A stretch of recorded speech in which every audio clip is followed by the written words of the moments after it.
Ayun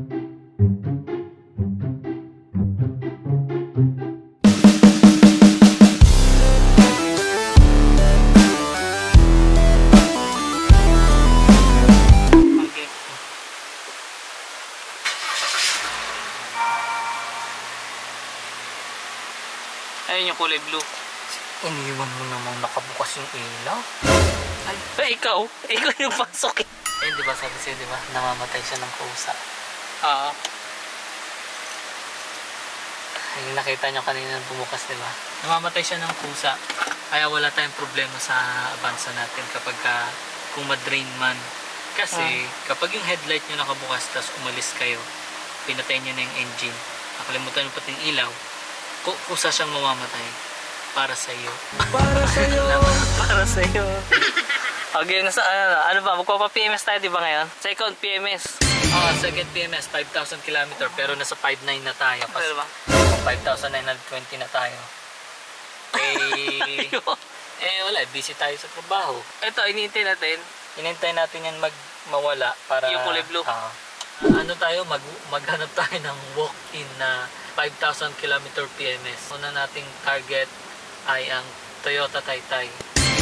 Tapos pag hindi sila magtanggap ng ano, yan yung reklamo sa'yo ng mga viewers natin eh. Yung cameraman natin, no? Ang sarap sa bunutan. Oo, kasi sagot. Oo. Punta tayo ng Toyota Taytay for walk-in. Tignan natin kung kaya, kung tatanggap nila tayo sa PMS. Kung hindi, hanap pa tayo sa iba. Mag-road trip na rin tayo.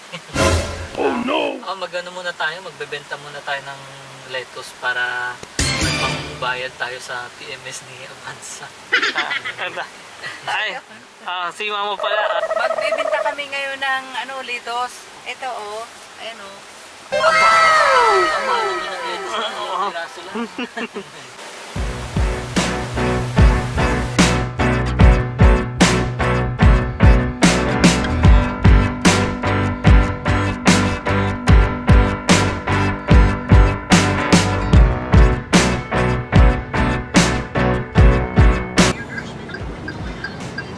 Naku, daming sasakyan ko, Jonas. Oh no!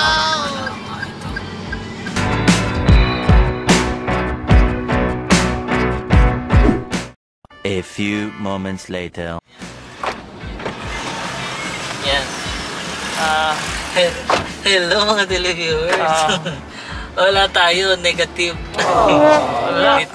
Walang walk-in. So talaga yung schedule talaga. Full pack sila. Considering na hindi pa ngayon weekend, so lalo na bukas. ganon sila ka tinatangkilik ng mga tao dito. Paano yan? So punta tayo ng Toyota Pasig. Try natin doon. Try natin sa Toyota Pasig. Sige. Tara.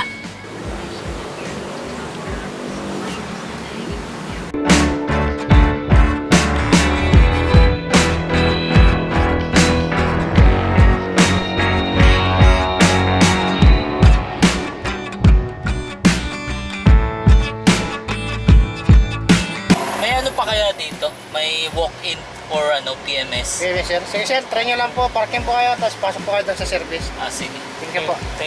Service to. Sige, tutungin dahil. Check muna natin sa loob kung may available sila na slot for PMS. Pagka wala sila ditong for walk-in, edi uwi tayong luhaan. Pero tignan natin. Malay mo.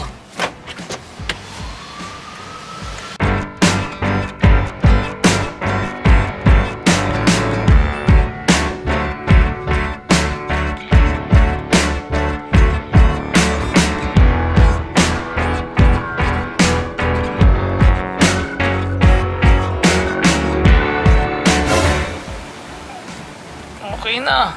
Ayan, mga dudong inday. Anong oras na? Dahil sa hindi tayo nag-online appointment, inabot tayo, nag-walk-in tayo. Ito, pala natin? Gutom. Dalagpas-lagpasan na ng gutom hanggang mapasma ka na sa gutom. So ganyan ang papala ng mga walk-in. Magugutom kayo kakaantay. Kailangan talaga schedule na, no? Pa-schedule nyo na para hassle-free na. Saka pumunta kayo ng mas maaga kasi nung first PMS namin, halos wala pang 2 hours. Tapos agad.